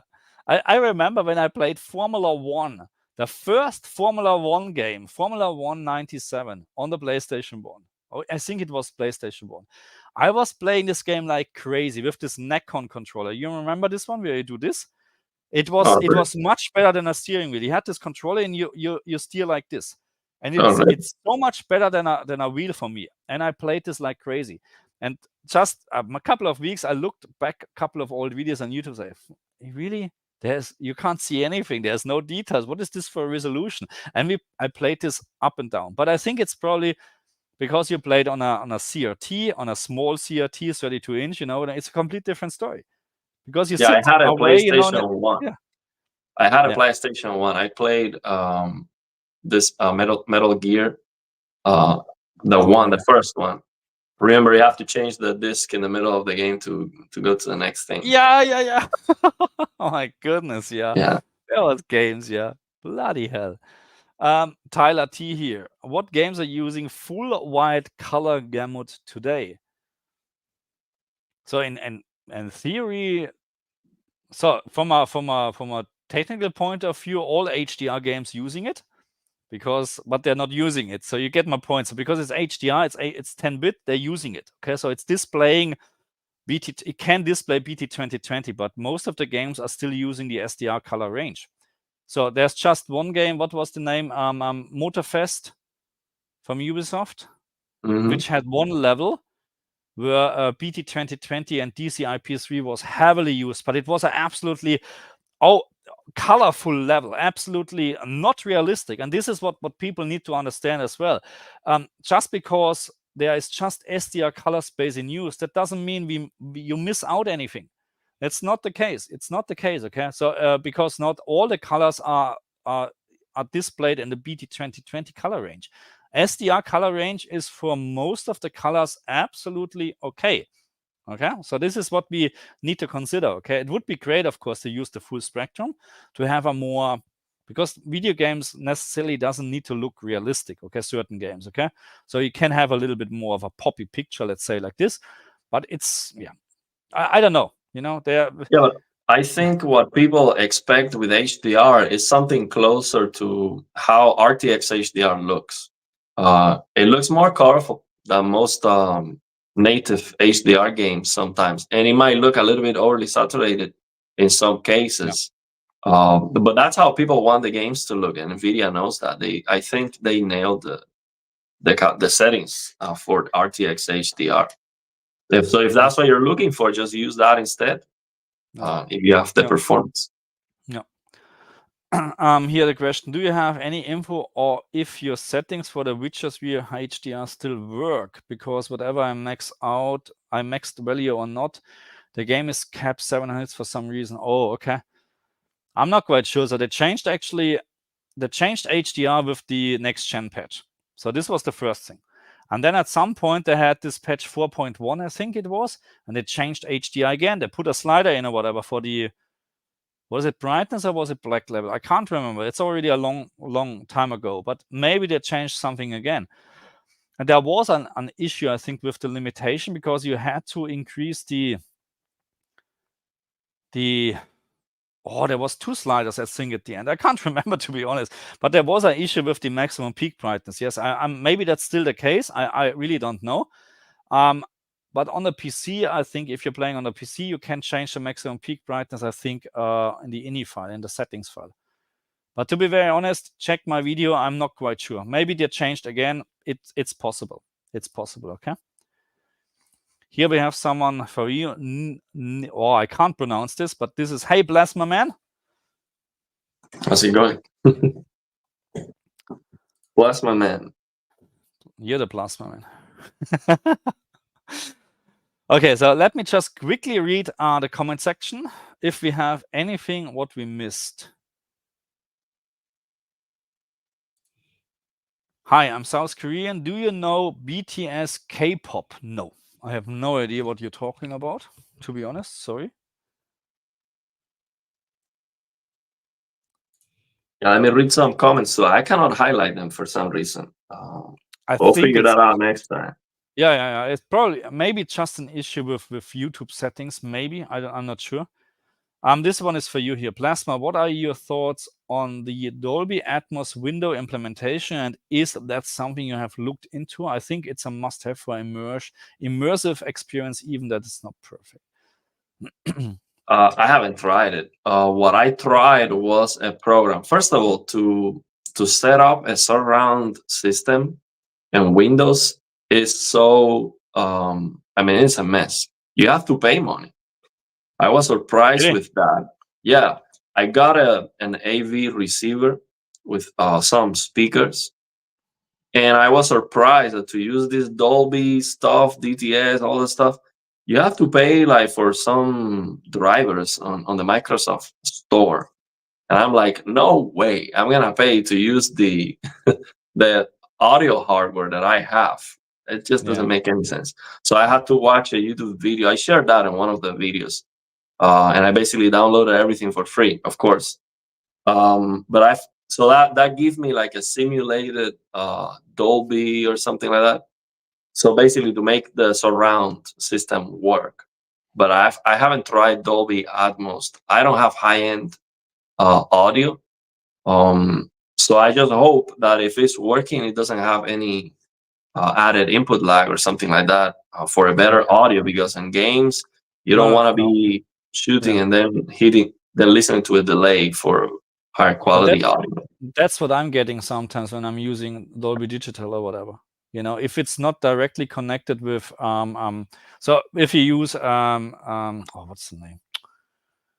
If you're not connecting your let's say console directly to the receiver, or you're going into the TV and the TV is displaying or providing the sound to the receiver, I have always a huge sound delay, which is terrible. So I can't have this. So the optical connector, you connect that from the PS5, not from the TV. So if you use optical, I don't even know. Does the PlayStation 5 has optical output? Really? I can't remember. But yeah, this would be the preferred way, to go directly to the receiver. So if you have an HDMI 2.1 receiver, you always should go from your PlayStation to the receiver and then to the TV. So not the other way around, to use see, I forgot what the name is. What is the sound connection between TV and receiver? Well, there's advanced sound. Oh, yeah, I forgot. Bloody hell, really. But anyway, this is causing issues. So not on all receiver. Probably it depends what TV and what receiver you're using. But in my case, Samsung TV and Pioneer receiver, it has huge sound delay if I'm doing this. Yeah, I was gonna make ERC. Yes, this one. That's the one. Yeah. Thank you very much. I was going to make a video. I got excited because I said, "Oh man, this is gonna be awesome for a lot of people to improve the audio." I thought a lot of people have this Bluetooth speakers, and some of them sound very good. Some of them are very high end. So you can actually connect this to your modern TV, at least on my LG C1, and you can put it on the back. And on the settings on the TV, you can say, this is a single speaker and it's going to be on my back. And that's awesome, because then you have the audio from the TV coming from the front, and then you have this thing from the back. So when you're playing a game, it's nicer because you hear things coming from the back, like if they're shooting at you or something. But you get a delay. So that was like, okay, that's a deal breaker. Nobody's going to use that. If for gaming, if you get a delay, there's no way. It's unusable. But I thought it was a cool idea. If I didn't get a delay with it, it would be awesome. And I think a lot of people would use it, because a lot of people don't want to spend money on audio or AV receivers or whatever, but they have a speaker like this laying around, and this sounds great, by the way. This speaker sounds crazy good for what it is. So a lot of people have something like this and just put it on the back and get a better audio. That'll be great. But yeah, you get a delay, it's not good. So that's a question for you from in layman's term. Plasma TV, what's your primary TV? Do you walk the walk and still rock an old school plasma TV, or do you use something modern? Well, let me tell you, I do use my plasma TV. Right now, this new house that I move is an old house, a big old house. And I have to fix the electrical system on this house so I can use my plasma TV, because it draws a lot of power. I have it, especially because I have the plasma, change on the service menu, so it is brighter, and it draws like 600 watts, 500 to 600 watts. So that plus my PC, it basically the system shuts down. I cannot use it right now. I cannot use my plasma TV for gaming. I have to wait until we fix that, and we're gonna fix it for sure. But the plasma, I use it mainly for games where I cannot get the performance. So if I cannot get a good enough performance and the game looks kind of blurry or whatever, on my plasma TV is just 1080p. I can even use NVIDIA DLSR, max out the graphics in most games, and they look good. I don't have a lot of complaints when it comes to sharpness, and the plasma looks 4 times better, almost 4 times better than sample and hold. So 60 FPS on the plasma, if you pan the camera slow enough, looks like 240. It can look as good as 240 frames per second. So that looks very good. Now, the input lag is not great, especially on this one. But there are other plasmas that do have better input lag. But it's a very, very colorful TV. This one I have is Pioneer Kuro. The colors are wild. It's more colorful than my LG C1. It has some green colors that are just ferocious green colors that I get on this plasma. So I enjoy it. And the contrast is very good too, because it's a self-emissive display. And it looks great, man. The viewing angles are absolutely perfect. Like you don't have to look at dead center. It looks great. So I like it a lot. I'm not gonna say it's better than any of the modern OLEDs that we have, but if you can get a cheap plasma TV, I would say go for it, because it's a very interesting technology. Yeah. So Dan is asking, so PlayStation 4 has optical, PlayStation 5 doesn't. Does the PlayStation 5 have delayed audio through ERC on the LG TV? So for me, yes. But I think it's the problem is also, it's not just the LG TV, it's also the receiver probably, what I'm using. So, but I'm not sure. So I'm not the audio expert. So there are different channels for asking this question. But I think it's part of, so the combination between TV and receiver is the problem, not the PlayStation 5, because PlayStation 5 is just delivering the sound or picture. What the TV is doing, or maybe changing the picture, changing the audio signal, that's a big problem. But again, if you have an HDMI 2.1 receiver, I would always go into the receiver first and then go out to the TV in regards of audio, because this is how I learned from many people that told me that's the way to do it, because of the audio delay, you know. So you don't have necessarily a picture delay. It looks like they're smarter in regards of picture, because they have something like they're doing pass through, you know, just the same picture, what you get, just get it through, and it's digital, so you're not losing anything. You should not lose anything, you know, that's the thing. And by the way, the AV receiver that I have is a monster. It's from 1999, okay? And it still sounds amazing, but that thing is so power hungry. I forgot how much, but I think that's like 500 watts more. It gets very hot, extremely hot, but it works. And it's very, very heavy. It's a tank. 1999. That was a different era of quality. Yeah. Nowadays, when you pick up the modern receivers, you think there's no weight anymore. So what are they putting in? So it's I'm not saying they're bad, but you know, back then, so for me, audio, when it comes to speakers, a speaker has to be heavy, full stop. If because of the what is the word, resonance, you know, if something is vibrating because of sound, it's changing the sound, you know. That's why some speakers are actually made from stone, because there's no vibration in the, or less vibration in the material compared to wood. You know what I mean? A speaker has to be very, very heavy, you know. The same with receivers. You have to have a transformer like this. They have a proper stable support for when the bass kicks in and stuff like that, to have no bad sound. You know, I don't know how to explain this, to be honest, but that's how it. Okay, let's try to answer one or two more questions, and I think we're going into the 2-hour mark, and I think we should keep it below 2 hours. What is this here? Marcel, I'm using an LG CX, good choice. My Xbox Series X, also good choice. It's directly connected to the TV, and from the TV, a second HDMI cable arc goes to my AV receiver. I haven't any sound delay. Okay, maybe, yeah. I'm pretty sure it's it's a receiver issue, because it's digital. You shouldn't have any. If it's passed through, everything is passed through. It means you get the same signal in, out, and because it's digital, nothing is changing. You shouldn't experience any delay. Of course, there's always very, very minor delay, but probably you need to have a measurement tool to measure this delay.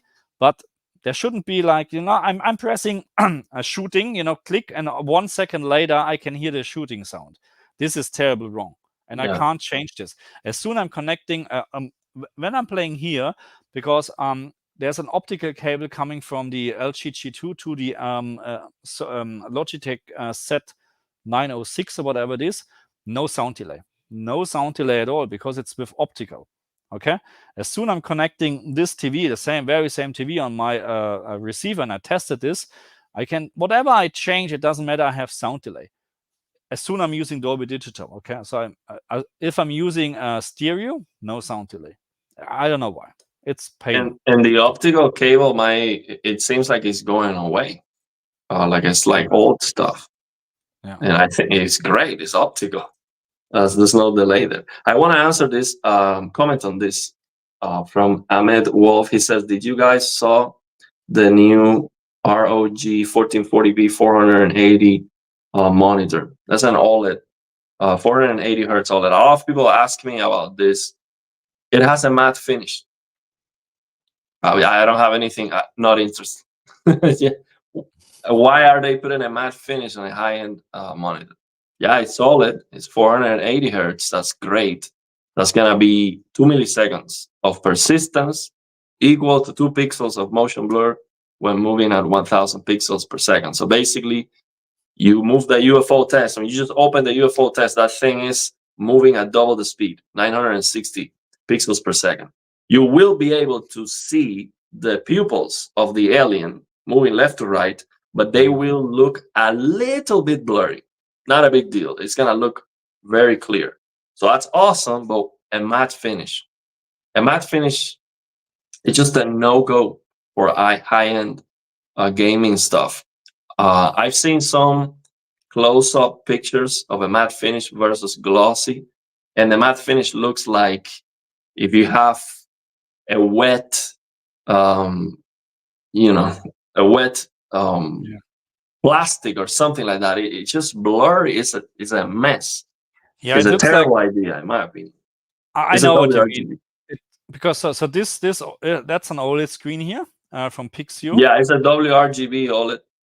Yes, from LG, it's a LG panel, but it's matte. You know what I mean? Yeah. So it's matte, and the colors when I'm so it's not. If this one is much better. So the colors are popping much more here, you know, than here. It looks like there's something like a curtain, you know, something like that. And I know what you mean. It's much better. I think probably that they're still using matte finish because maybe because it's a screen, because that's what you use on a PC, because in office it has to be made because of reflection stuff. I understand that, but we're talking about a gaming monitor. You know, you're not having lights on or direct light coming to the screen or whatever. You shouldn't have this anyway. You know, even you have a matte. Oh my god, you have a matte screen. Yeah, I so mean, you shouldn't have but this. my working laptop has a glossy screen. It's an LCD glossy screen. Is touchable screen, and it looks fantastic just because it's glossy. I mean, even for working, gloss is better. I don't see any advantages whatsoever. I agree. That's just how it is. Yeah, that's my opinion as well. I mean, everybody is different, but I like this. Yeah.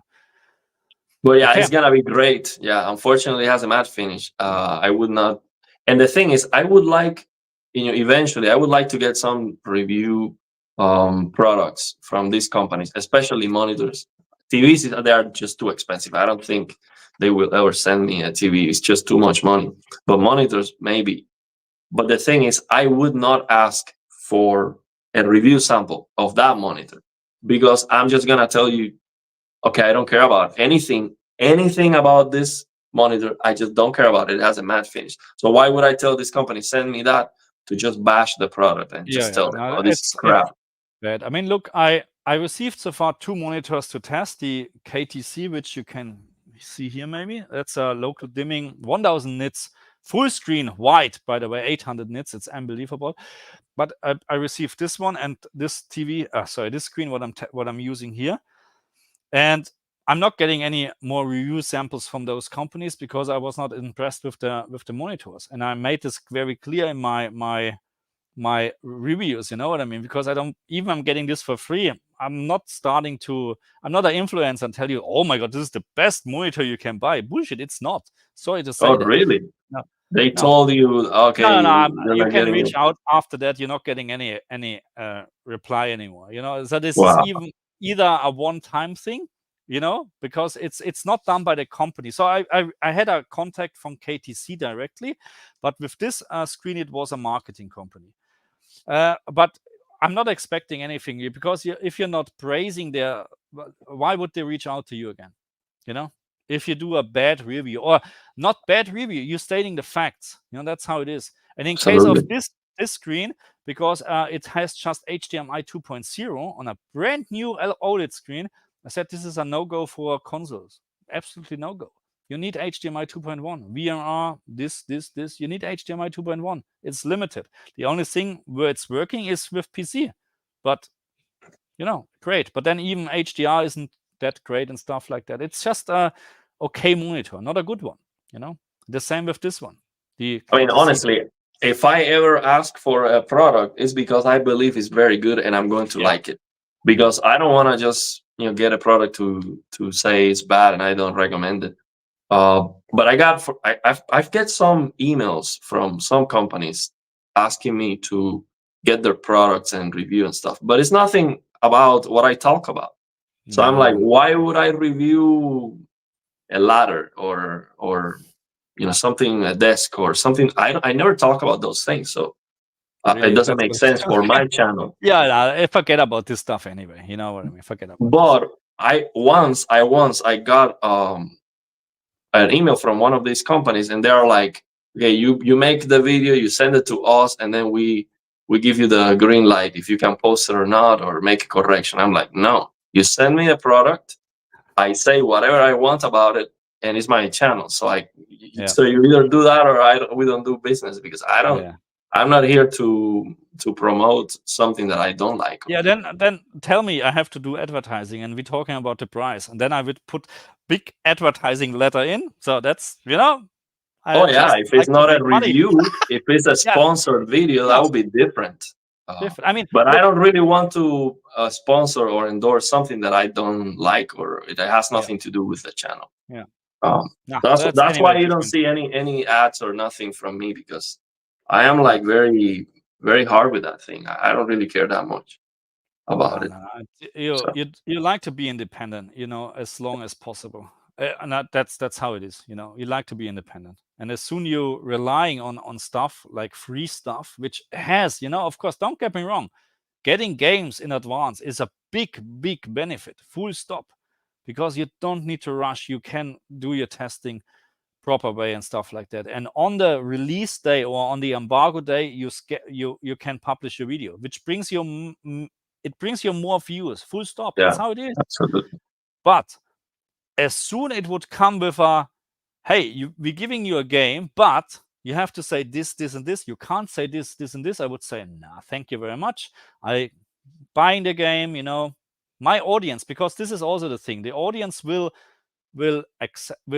appreciate this, to be honest, that you're fair, because that's how it is, look at so many reviews from games, and even with Horizon Forbidden West in the very beginning, when the game was released on the PlayStation 5, no one was talking about the terrible picture quality. Just a couple of very minor channels, including myself, was actually bringing this up, and we got so much hate from the Sony fans and whatever. But this is what you should do. You should state the facts and not just influence or promote. Different But yeah, story. that's what I like about the YouTube channel. I can say whatever I want. It's my channel. Yeah, yeah, As yeah. long as it's Correct. not like canceling level of stuff. And I No, don't no. like to curse Be, anyway. So be fair and state the facts. Don't make things up which are not true or whatever. And that's how it is. Anyway, I like to finish the stream because it's 2 hours, and I have full house with kids and whatever, and I can hear them already getting up and making noise. But anyway, this was a fantastic stream in my opinion. Absolute absolutely, fantastic. man. Great Yeah, I'm audience. glad. Yeah, we had great I'm glad visitors. you did. Yeah, and next Sunday again. So is 9 a.m. actually good for you? For me, it's fine. I can do even earlier if you you know what I mean. I'm not getting a lot of viewers from Australia because we're still sleeping here, but that's how it is. I can't change it. You know what I Yeah, mean? it works for me. I mean, this time we did today works very well. Okay. I I was think doing I was also some guitar lessons before. I had yeah, some time to take a shower and eat something, so yeah, perfect. Then it let's do it. works. My time Sunday 9 a.m., which is Saturday evening for you. But let's do it. Okay. Let's do it again next Sounds Sunday. good. Okay? I Well, hope I thanks can. for everyone who showed up. Yeah. And man, we have to figure this out. Next time, I want to be reading some comments and highlighting them too, because I couldn't. Um, But last again, time you so were able to, huh? No. no, last time I couldn't do it either. I don't know which setting it is. Check YouTube. You have this YouTube setting where you have live replays, live, I and have then both checked. I check both things.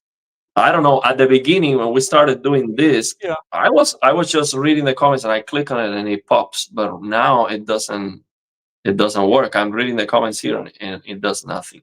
I click on them, it does nothing. So yeah, we have to figure that out. Okay, See I'm what's not going on. sure about that. Not sure about that. to be honest. Yeah. Anyway, we'll figure this out. Okay, no worries. Okay, perfect. Okay. Thank you very much, guys, and we see you next time, next Sunday. Okay, or Saturday, whenever. Where are you? Okay, see you. Take care. Bye.